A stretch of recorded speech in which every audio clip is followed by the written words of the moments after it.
네, 저는 오늘 본 말씀 통해서 절망 속에서의 기도라는 말씀으로 우리 함께 말씀 나누기를 원합니다. 우리 믿는 우리 하나님의 백성들이요,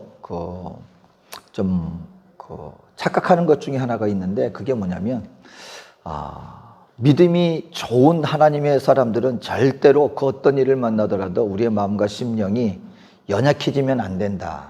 아니면은 또 심신이 미약해지거나 마음속에 절망과 아니면은 우리 마음속에 부정적인 생각이 드는 것 자체를 뭔가 잘못하고 있는 것처럼 종종 여길 때가 있는 것 같습니다. 그러다 보니까 어떤 현상이 나타납니까? 성도님들하고 있을 때 나의 연약한 모습이라든가 내 마음과 심령이, 또 아니면은 하나님의 백성인데 누군가가 어떤 어려운 일을 만나서 우울해한다든가 우울증에 빠졌다든가 심신이 연약해졌다든가 그런 얘기를 듣게 되면은 뭔가가 올바르지 못하니까, 하나님을 잘 믿는 사람은 항상 마음속에 힘이 있고 무슨 일을 만나든지 항상 긍정적이고 어떤 가운데도 절망과 좌절과 원망과 분노를 품지 않는 것인데, 만약에 그런 일에 적게 되었다면 믿음이 연약해져서 그런 것이지 라고 생각하기가 쉽고요. 그러다 보니까는 어떤 현상이 나타납니까? 성도들 앞에서는 그런 모습을 나타낸다거나 함께 나눈다는 것 자체를 좀 잘못된 것이냐, 또 나의 치부가 되는 것이냐, 그렇게 여길 때가 종종 있는 것 같습니다. 그러다 보니까 하나님 앞에서 간증하는 얘기는 항상 잘된 것, 항상 기적을 체험한 것, 그런 것만이 가치 있게 여겨지고 제대로 되는 것처럼 여겨질 때가 있습니다. 그런데요, 성경은 하나님 앞에서 우리 믿는 성도들의 참 모습이, 진정한 믿음을 가진 모습이 그와 같을까는 전혀 상관없는 그런 삶이라고 얘기하고 있지 않습니다.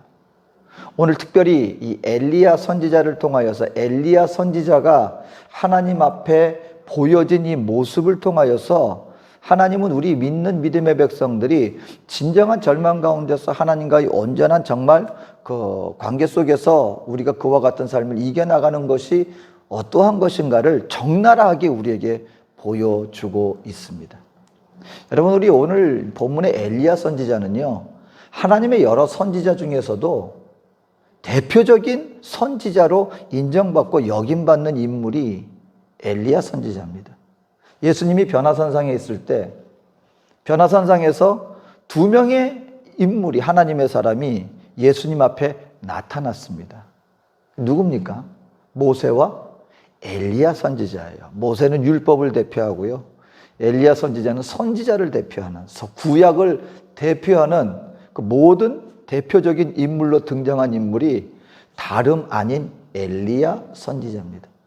엘리야 선지자는 하나님의 사람이요, 기적의 선지자요, 놀라운 승리의 하나님의 사람으로 우리에게 보여지고 있습니다. 그런데 오늘 이 엘리야가 하나님 앞에 나와서 보여지는 모습은 우리가 생각하는, 선지자를 대표하는 대표자적인 엘리야 선지자라면, 그 믿음이 얼마나 대단한가, 그 놀라운 기적을 행한 그 기적의 선지자라면 그의 삶이 얼마나 담대하고 무슨 일을 만나든지 얼굴 하나 변하지 않고 항상 믿음으로 긍정적이요 모든 일에 승리를 우리에게 나타내주는 바로 그와 같은 강인한 하나님의 사람이겠거니 하고 생각하기 쉬운데, 오늘 본문에 나타난 엘리야의 모습은 전혀 그렇지 않았다는 것입니다. 여러분, 엘리야 이 선지자 이야기는 어디부터 나옵니까? 열왕기상 17장부터 시작이 됩니다. 여러분, 이스라엘이 굉장한 죄악 가운데 빠졌어요. 아이러니한 것은요, 이스라엘 역사, 전 역사 속에서, 이스라엘이라고 하는 국가가 형성된 역사 속에서 아합 왕의 시대는요, 어찌 보면 이스라엘 전 역사 가운데서 아주 굉장히 경제적으로나 그리고 외교적으로나 굉장히 강성한 삶, 국민들의 일반적인 삶이 풍요로운 삶을 살았던, 바로 그와 같은 굉장히 수단이 좋은 그런 왕이 바로 아합 왕이었습니다. 오늘날로 치자면은요, 국민들한테 인기 최고였어요. 왜요? 외교를 아주 잘했습니다. 국제 여러 주변 나라들하고요, 좋은 관계를 맺었고요, 무역을 하였고요, 경제적으로 왕성하게 해왔기 때문에 이 경제적으로나 외교적으로나 그 이스라엘이라는 나라를 굉장히 부유하고 아주 강하게 만들었던 굉장히 수단이 좋은 왕이 아합 왕이었습니다. 여러분, 아합 왕의 이 왕비로서 우리가 잘 아는 인물이 이세벨이죠. 이세벨 여왕은요, 그때 당시 그러면 아니 왜 이방 여인을 굳이 왕비로 들였는가? 여러분, 옛날에는 왕들이 결혼하는 게 어떤 의미를 가지고 있냐면 정략 결혼이에요. 무역을 하고 협상을 맺으면 그 관계로서 제일 좋은 게 뭐냐면 그쪽하고 사돈을 맺는 거예요. 그러니까 그 나라의 공주를 데리고 오면 그 나라하고 자연스럽게 좋은 관계가 형성이 되어지고 무역이 오고 가게 되어지는 것입니다.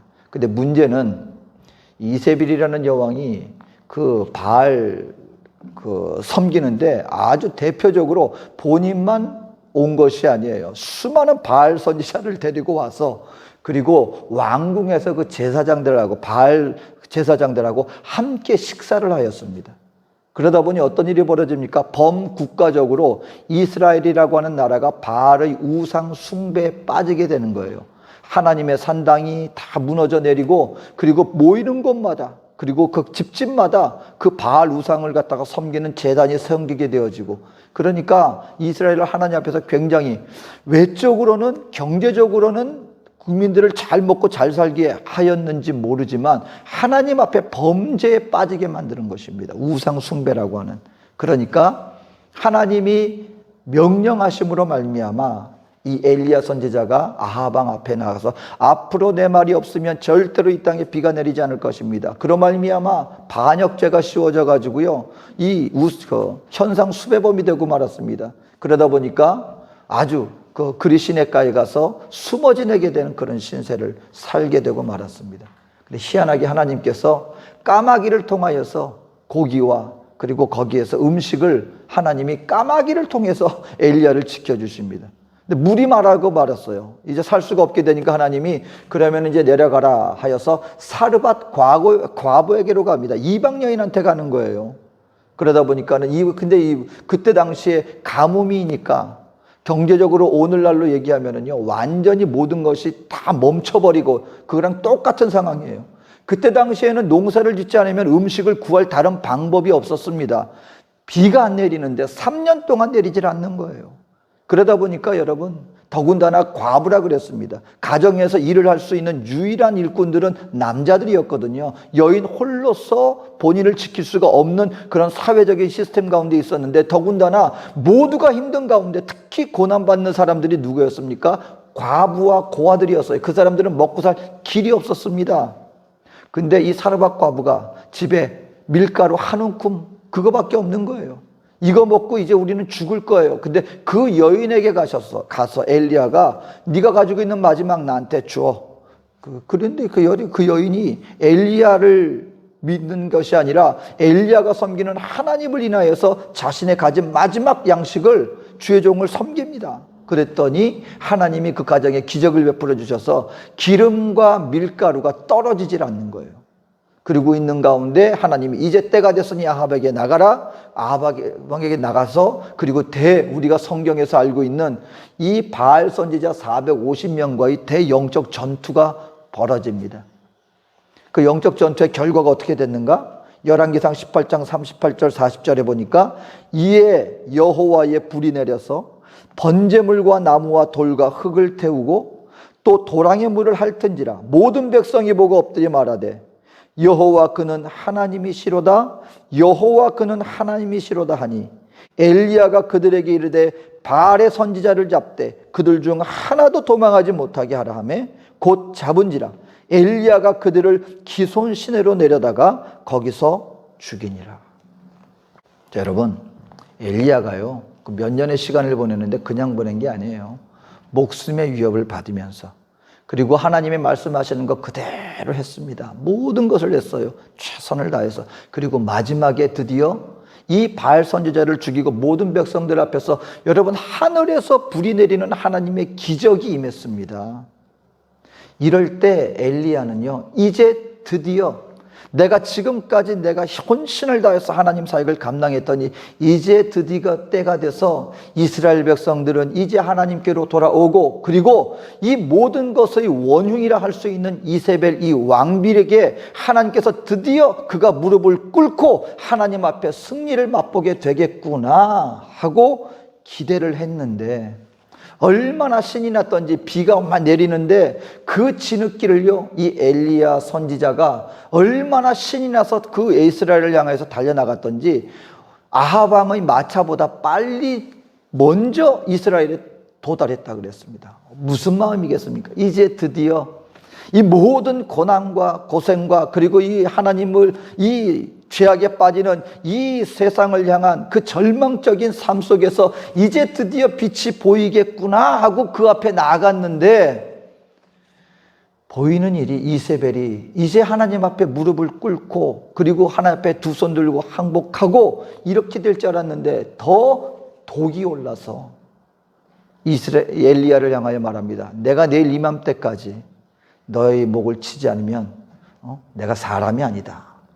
기세 등등하여서 엘리야를 향하여서 죽이겠다고 달려듭니다. 근데 여기서 놀라운 것은 엘리야가 이와 같은 상황 속에서, 아니 하나님의 불의 응답도 임했고 닫혔던 하늘문이 열려서 그 비까지 내리는 기적까지 체험했으면 한낱 여인이 내가 너를 반드시 죽이리라 할 때 담대하게 예수님의 이름으로 이 원수 마귀야 하면서 대적하고 강하고 담대한 믿음으로 또다시 하나님의 복음을 선포할 것 같았는데 주저앉았다는 거예요.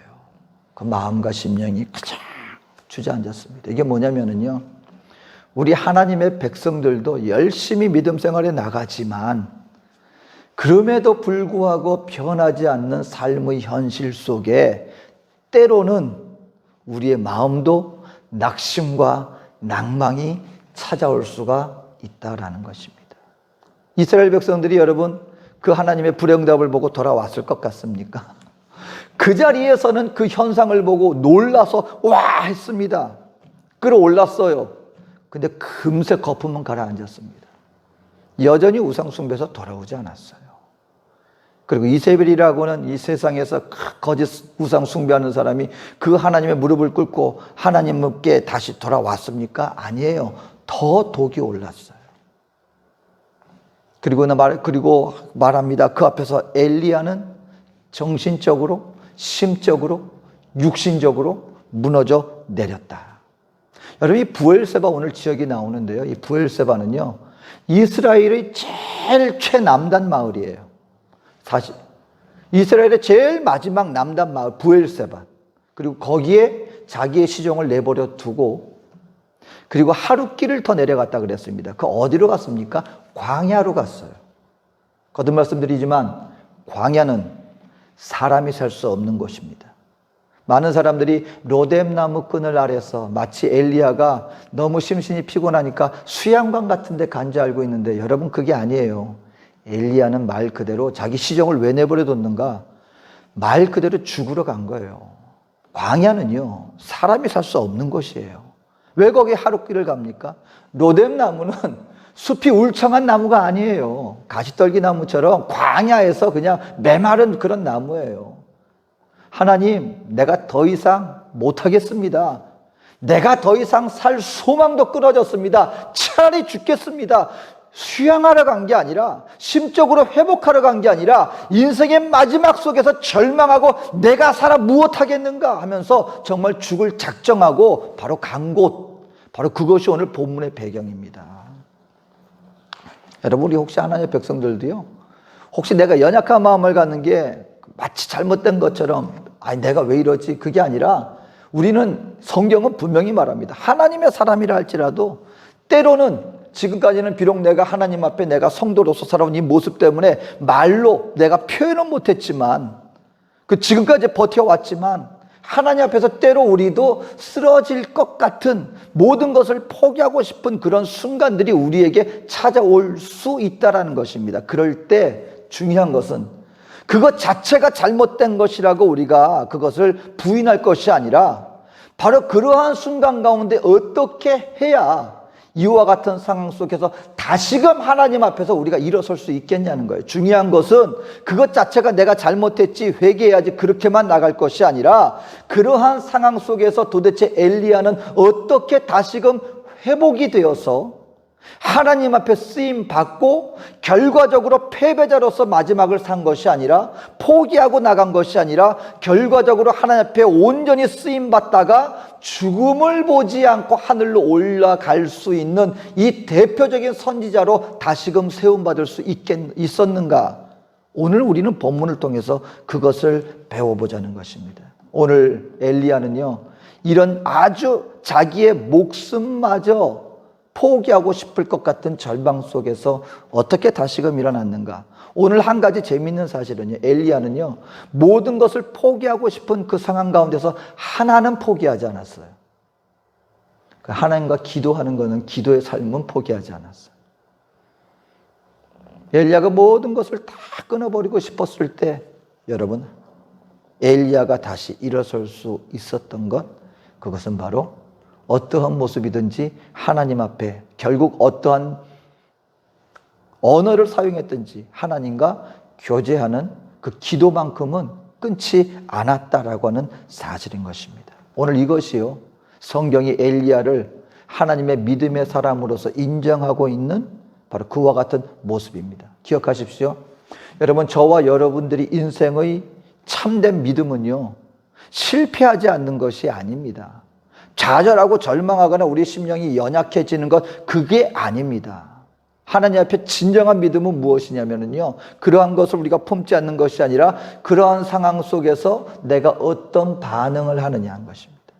그런 것이 찾아왔을 때 내가 어떤 자세를 하나님 앞에 보이느냐 하는 것입니다. 그것을 우리가 알아야 한다라는 것입니다. 진정한 하나님의 사람은요, 그와 같은 상황 속에서도 결국 하나님을 찾아 나갑니다. 그런 상황 속에서 에이, 다 끝났어, 그냥 안 돼, 그냥 뭐 포기해버리지 않는데 하나님과의 관계마저도, 하나님 앞에 기도하는 것마저도 그냥 놔버리고 에라 될 대로 되라, 내 마음대로 그냥 되는 대로. 여러분, 이렇게 되면 말 그대로 그와 같은 상황 속에서는 길이 없습니다. 하지만 진정한 믿음의 사람은요, 그와 같은 것을 가지고 결국 어디로 나가게 되어 있는가? 하나님 앞에 나가게 되었습니다. 참 믿음을 가진 사람이라면 말입니다. 그러면 엘리야는 도대체 어떤 모습으로 기도했습니까? 여러분, 우리가 하나님 앞에 기도할 때요, 우리 믿는 하나님의 백성들이 예를 들어서 우리가 대표 기도라든가 공중 기도는요, 준비를 하고, 그것은 당연한 것입니다. 준비하고 기도하고, 왜냐하면 이건 내 개인 기도가 아니라 그 회중을 대표하여서 대표라는 기도이기 때문에 때로는 우리가 적으면서 그와 같은 것들을 잘 하면서 우리가 공중, 대중 기도로서 나가야 되는 것. 여러분, 이것은 갖춰야 할 예의라고 할 수가 있겠죠. 남미에서는요, 어떤 일이 벌어지냐면요, 너무 하나님 앞에서 우리가 하나님 앞에 우리가 드리는 기도는 진실된 기도가 중요한 거야 하다 보니까 공중 예배 때 거의 설교 수준이에요.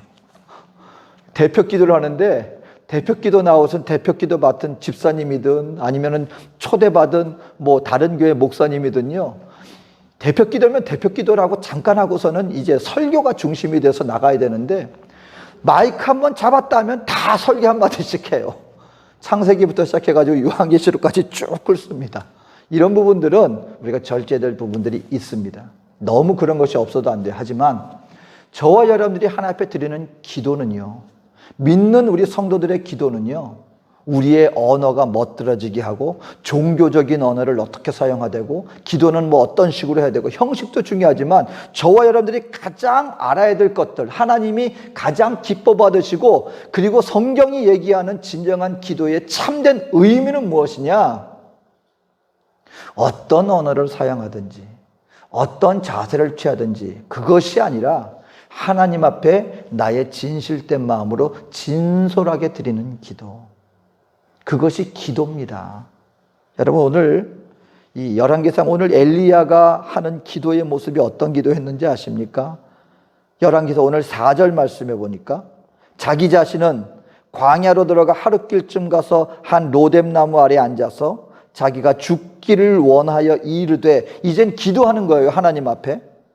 여호와여, 넉넉하오니 지금 내 생명을 거두시옵소서. 나는 내 조상들보다 낫지 못하니이다 하고. 아니, 하나님, 우리에게 생명을 주신 하나님인데 그 하나님 앞에 기껏하는 이 놀라운 엘리야 선지자가 하는 게 뭐냐면요, 하나님, 나 할 수 있는 게 하나도 없거든요. 내 조상들보다 난 더 나은 게 하나도 없습니다. 차라리 내 목숨을 거둬주시오. 하나님, 차라리 나 죽여주세요.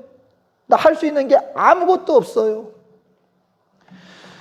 여러분, 이게 하나님 앞에 사실 이게 배은망덕한 기도입니다.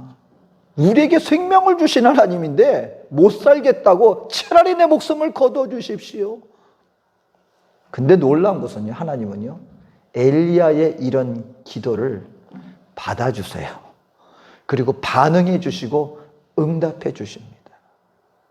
여러분, 한번 이렇게 생각하면 될 것 같아요. 부모님들이요, 어느 날인가 보니까 내 자식이 불이 팍 죽어가지고 있는데 왜 그런가 그러고 있는데, 어느 날 길어가는 것 같더니 와가지고 부모님한테, 어머님한테 또는 아버님한테 자기 너무 속상한 거, 자기 왜 이렇게 힘든 거를요, 그냥 울면서, 엉엉 울면서 막 얘기를 해요. 무슨 말인지 알아듣지도 못하겠는데, 그리고 얘기하는 거 보니까 부모님이 볼 때는 아무것도 아닌 것 같은데 그거 가지고 말이에요, 난 죽겠다고, 못 살겠다고, 더 이상 아무것도 못할 것 같다고 막 얘기를 합니다. 그때 부모님이 자녀한테, 야, 너 얘기할 때는 말을 똑바로 하고 발음을 바로 해서 또 이렇게 해야 되는 게 예의야. 이렇게 할 때 그래야 잘 알아듣고 무슨 말인지. 여러분, 그럴 부모님이 있습니까? 아니에요. 너 자식 뭐 못나, 너 뭐 그런 걸 가지고 너 나중에 조금 더면 말이야 뭐 아무것도 아니야, 이렇게 안 해요. 내 속마음을 있는 모습 그대로를 부모님한테 얘기하잖아요. 그러면 부모님은 그거 다 받아줍니다. 그리고 토닥거려줘요. 그래 잘할 수 있어. 여러분, 우리가 하나님 앞에 기도할 때요, 하나님이 이 엘리야가 지금 그 하나님의 능력으로 승리를 했음에도 불구하고 지금 완전히 땅에 꺼져가지고 하나님 앞에 나와서 기껏 한다는 그 백성들을 구원할 책임이 있는, 부름받은 그 놀라운 하나님의 사람이 지금 죽겠다고 광야에 나가서, 그 하나님 앞에 엉엉 울면서, 나 아무것도 못하겠습니다. 차라리 나 죽여주세요. 근데 하나님이요, 그 기도를 받아주시고 응답해 주시고 반응해 주십니다. 여러분, 이것이 우리 하나님 앞에 드리는 믿음의 성도의 가장, 하나님이 어찌 보면은 믿는 성도들에게 원하는 기도의 모습은 무엇인지 아십니까? 속이는 게 아니고, 가리는 게 아니고, 체면 차리는 게 아니고, 종교적인 언어로서 사람들 앞에서 이렇게 나타내는 그런 것이 아니라, 내 있는 모습 그대로 주님 앞에 나와서 하나님께 그냥 아뢰는 거예요. 하나님, 못 살겠습니다. 안 될 것 같습니다. 나 어떻게 하면 좋겠습니까? 큰일 났습니다. 여러분, 우리 믿는 성도들이 일어날 수 있는 길이 이거예요. 그런 상황이 됐을 때요, 내가 다 감당해야지 하고 하나님께 나와서는 아무것도 아닌 것처럼, 이게 아니라 그 상황 그대로를 하는 게 나가는 거예요. 내 가지고 있는 무거운 짐 그대로 주님께 내가 맡기는 거예요. 그럴 때 하나님은 어떻게 하십니까? 우리 하나님은요, 놀라운 상담가십니다. 우리 인생을 누구보다, 우리를 지으신 분이기 때문에 우리가 어떻게 회복될 수 있는가를 잘 아시는 분이에요. 하나님 뭐 하셨는지 아십니까? 훌륭한 상담가십니다. 여러분, 한번 이게 진짜 훌륭한 상담가는 어떤 분인가? 누군가 자기에게 상담하러 오잖아요. 그럼 그 사람 앞에서 어떤 원리나 교리나 가르침을 막, 그 사람을 내가 그냥 막 이런 걸 얘기해가지고 그 사람을 감동시켜가지고 그 사람을 막 변화시키려고 그러고, 여러분, 정말 힘들어가지고 온 사람들은요, 앞에서 막 이상한 어떤 원리를 얘기하고 논리를 얘기하고 막 자기가 어떤 해결 방법이라고 주는 거, 이렇게 하면 돼, 저렇게 하면 돼, 그거 사실 잘 안 들어와요. 훌륭한 상담가는요, 짧게 질문을 합니다. 그리고 상대방으로 하여금 자기 얘기 다 하게 만들어요. 내가, 상담가가 그 사람한테 말을 많이 주는 게 아니고 일단 그 사람의 얘기를 다 듣습니다. 오늘 하나님이 하신 게 바로 그거예요. 오늘 하나님이 엘리야한테 하신 말은요, 한마디밖에 없어요. 엘리야야, 너 왜 여기 있냐? 너 왜 이렇게 힘들어서 여기 쓰러져 있어? 하나님 모르시겠습니까? 그러니까 엘리야가요, 너 왜 여기 이러고 힘들게 여기 쓰러져 있어? 그러니까 엘리야가 자기 말을 다 합니다. 오늘 10절에 다 나와 있어요. 그가 대답하되 내가 만군의 하나님 여호와께 열심히 유별하오니 이는 이스라엘 자손이 주의 언약을 버리고 주의 제단을 헐며 칼로 주의 선지자들을 죽였음이오나 오직 나만 남았거늘 그들이 내 생명을 찾아 빼앗으려 하나이다. 여러분, 성경은 한 문장으로 나와 있지만 엘리야가 하나님 앞에 이렇게만 얘기했다고 여러분 생각하시면 안 돼요. 엘리야가 자기 얘기 다 한 거예요. 하나님, 내가 하나님 앞에 열심히 냈더니 하나님 나보고 이렇게 하라 그래서 내가 그렇게 다 했잖아요. 내가 이 땅에 비가 내리지 않을 거라고 선포했더니 그것 때문에 내가 도망 다녀야 했고, 그리고 하나님 나한테 사르밧 과부에게 가서 하라고 그래서 내가 그 여인도 살려주지 않았습니까? 때가 돼서 내가 큰 승리를 이루었는데 이제 이스라엘 백성들 돌아올 줄 알았는데 아무도 돌아오지 않아요. 그리고 나 혼자 남았습니다. 근데 이 마지막 남은 내 목숨마저도 그 우상 숭배하는 그 여인이 내 목숨을 뺏으려 합니다 하고서는 막 자기에게 하는 거예요. 자기 속 얘기를 하나님께 털어놓는 겁니다. 이때 하나님이요, 이 모든 것 그냥 다 들어주세요. 여러분, 우리 하나님께서 나와서 저와 여러분들 앞에 원하는 모습이 바로 이런 모습이에요. 하나님, 자세 잡고 그걸 하기보다는요, 어디 있든지 무엇을 하든지 여러분, 우리 마음으로 꼭 우리가 통성으로 기도 안 해도 되잖아요. 우리의 심령으로 무슨 일을 만나든지 하나님 앞에 여러분, 하나님 내가 이렇습니다 라고 그냥 아뢰세요. 하나님께 내어 맡기세요. 주님이 저와 여러분들을 어루만져 주신다는 것입니다. 여러분, 주님께서 왜 그러면 하나님은 우리로 하여금 그걸 다 쏟아놓게 만드느냐? 여러분, 우리 말에는요, 정말 힘이 있습니다. 능력이 있습니다. 저와 여러분들의 외적인 일은 어떤 일이 해결되는 조건으로 말미암아 해결될 수 있지만 우리의 심적인 문제 여러분 한번 가만 생각해 보세요. 내 마음의 문제가 어디서 많이 해결받는지 아십니까? 말을 통해서 해결받아요. 대부분의 경우. 누군가와 내가 정말 진솔하게 믿음의 어떤 교제와 나눔이 있고, 때로는 어떤 말 한마디 들었는데 그 말 한마디가 우리의 마음에 딱 무거운 짐이었던 거를 확 풀어주기도 해요. 저도 뭐 심각한 건 아니었지만, 여러분, 우리 남성들은요, 이 나이가 들어가지고 언젠가 한번 굉장히 우울증이 걸리고까지 한대요. 많은 경우 중에 하나가 뭐냐면 노안이 올 때 그런 걸 느낀다. 왜냐하면 나이가 뭐 40대가 되고 막 그래도요, 아직 마음은 이발 청춘이에요. 젊은 줄 알았는데 육신적으로 내가 약하다는 게 제일 먼저 반응이 오는 변화 중에 하나가 뭐냐? 이게 눈이 좋았던 사람이 갑자기 글이 안 보이기 시작할 때 신체적으로 연약함을 딱 느끼면은요, 얘기를 들어보니까 남성들이 그럴 때 우울증까지 걸린대요. 아, 내가 이제 나이가 들어가는구나. 내가 육신이 지금 연약해지는 거를 느낀다는 거예요. 근데 제가 한 44, 45, 저도 뭐 안경을 낀 적이 없었는데 44, 45 정도 됐을 때 이게 가물가물 하는데 이제 책을 보는데 글씨가 움직이는 거예요. 그래서 안경 갔더니 이제 노안이라고 해서 이제 안경을 써야 된다고 하는데 그 의사 선생님이 그러면서 지금 연세가 어떻게 되세요? 그래서 이제 45인데 했더니 42에서 45까지는 다 써요. 근데 여러분, 그 한마디가요, 나만 그런 게 아니라 이게 일상적인 것이고 이게 다 그러는 것이구나. 그 말 한마디를 탁 들으니까요, 제가 마음속으로 나도 이제 나이가 들어서 눈도 안 보이고 뭐가 이렇게 되는가 보다 마음에 약간 이렇게 좀 억눌렸었거든요. 그랬는데 그 말 한마디 탁 들으니까 다 그런 거야? 그런 거지 하고요, 마음이 확 열리면서 마음이 풀리더라는 것입니다. 여러분, 우리가 말이라는 것이 그래요. 내가 속에 있는 거 그냥 누군가에게 다 쏟아내고, 그리고 거기에 대해서 누군가 한마디 딱 위로의 말을 듣지 않습니까? 그러면은 희한하게 그것이 우리의 마음의 짐을 드러놓게 돼요. 하나님께서도 너 왜 그래? 여러분, 기도 가운데요, 주님의 깊은 은혜 가운데 가다 보면은요, 정말 저도 하나님 앞에서 기도 가운데 그런 경우가 종종 있습니다. 하나님, 정말 내가 아무것도 못할 것 같아 했는데 하나님이 은혜로 나를 확 감싸주실 때가 있어요. 놀라운 일은 뭐냐면요, 그때 내 마음의 모든 부담과 걱정과 그리고 억눌렀던 게요, 그 기도 속에서 하나님이 내게 은혜와 하나님의 임재가 임하면 정말이에요. 그게 확 사라집니다. 얼마나 마음이 평안해지는지, 얼마나 내 마음이 가벼워지는지. 오늘 엘리야에게 하나님이 주신 은혜가, 하나님이 엘리야의 말을 다 들어주시고 난 다음에 하나님이 먼저 하신 게 있습니다. 먼저 육신적인 부분을 하나님이 채워주세요. 광야에 나가서 얼마나 힘들었겠습니까?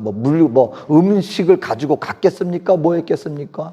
광야의 떼약볕 아래 육신이 연약하게 누워있는데 하나님께서 엘리야로 이거 편히 쉬게 만들어요. 그리고 뭐 합니까? 자, 엘리야야, 너 너무 힘드는구나 하고서는 음식과 물을 먹이십니다.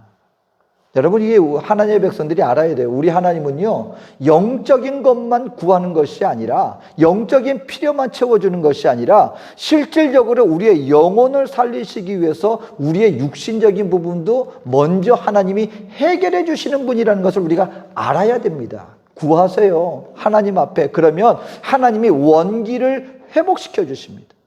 믿는 성도들도 잘 먹고 잘 자고 풍성히 쉬어야 합니다.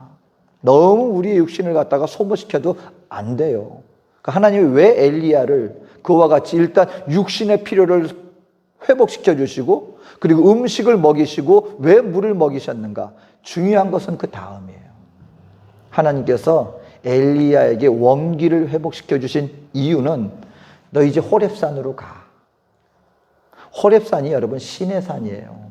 그때는 호렙산 그랬는데, 거기가 바로 모세가 하나님과 독대했던 그 산이 바로 신의 산, 그리고 엘리야 시대에는 호렙산이라고 불렀습니다. 거기에 가는데 40일이 걸리는 거예요.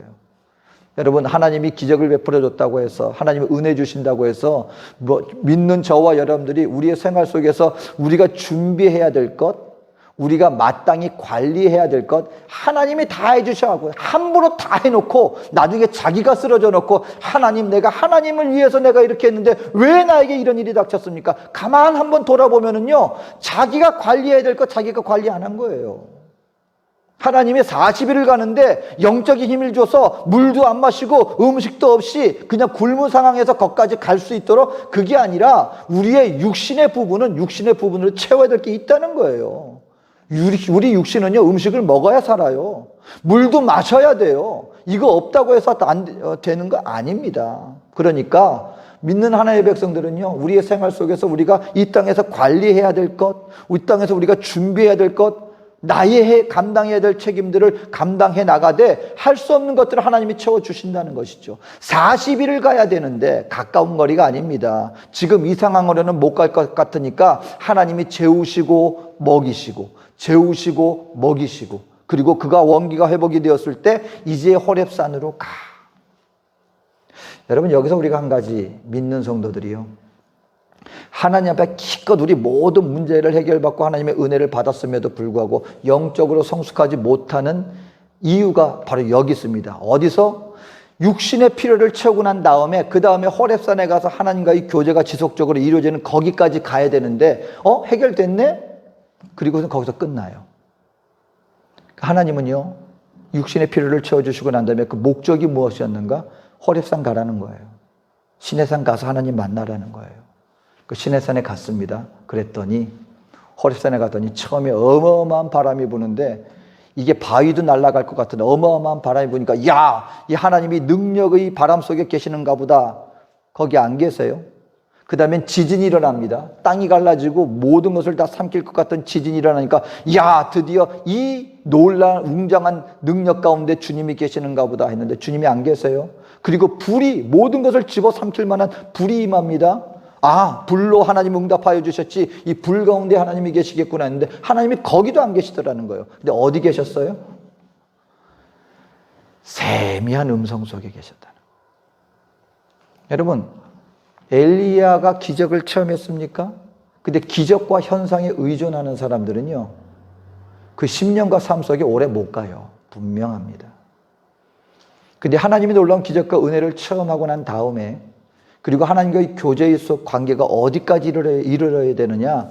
이제는 외적인 능력이라든가 아니면 어떤 조건을 떠나서 하나님과 긴밀한 교제를 갖는, 바로 그와 같은 깊은 관계가 맺어지게 되어지는 분들은요, 굳이 외적으로 모든 걸 체험 안 하더라도, 어떤 기적과 능력이 나타나지 않더라도 내 안에서 하나님과 늘 함께 교제하는 그 세미한 음성을 듣는 분들은요, 그렇게 크게 좌지우지 되지 않습니다. 한결같은 믿음, 외적으로 뭐가 어떻게 일어나든지 아니든지 하나님과 항상 동일한 믿음을 가지고 하나님 앞에 세움받을 수 있다라는 것입니다.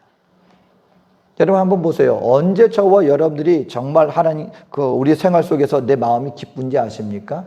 일로 만나는 사람, 아무리 여러분 하루 종일 사람을 많이 만나요. 근데 그 사람과의 관계가 교제가 아니라 어떤 일 때문에, 어떤 조건 때문에 만나요. 그럼 사람을 많이 만나면 만날수록 피곤해집니다. 근데 어디서 우리의 심령이 쉼을 얻는지 아십니까? 어디서 우리가 기쁨을 얻는지 아십니까? 조건 따지지 않고 그냥 만나서 그냥 함께 할 수 있는, 특별한 얘기 안 해요. 근데 주고받아요. 어찌 보면 쓸데없는 얘기들이에요. 근데 그 교제 속에서 교제가 있어요. 만남이 있어요. 마음의 깊은 것을 함께 나누는 공감이 있어요. 그 사람들은 뭐냐면요, 친구예요. 바로 그런 만남은요, 바로 그와 같은 교제는요, 그건 어떤 조건적인 만남이 아니라, 일을 이루기 위한 만남이 아니라, 일이 아니라 교제가 이루어집니다. 친구가 되어집니다. 우리가 하나님을 향하여서 하나님은 나의 친구가 되셨습니다. 바로 그와 같은 관계 속에까지 나가게 되면은요, 바로 그 다음부터는 엘리야의 기사가 별로 안 나옵니다. 무슨 말이냐면 사건 사고가 없어요. 무슨 일을 만나든 엘리야가 크게 좌지우지 되지 않습니다. 그리고 끝까지 가다가 자기의 제자 엘리사 후계자를 남겨두고 하나님의 때가 되었을 때 하나님께로 불마차를 타고 하늘로 올리움을 받게 되어지는, 죽음을 보지 않고 올리움을 받게 되어지는 하나님의 놀라운 선지자로서 임하게 된다라고 하는 사실인 것입니다. 오늘 저와 여러분들이요, 여러분 이게 지금 이 상황이 저와 여러분들에게 참 쉬운 상황은 아니에요. 우리 기독교계도 마찬가지고, 교회도 마찬가지고, 성도들도 마찬가지고요, 사회적으로도 마찬가지고요.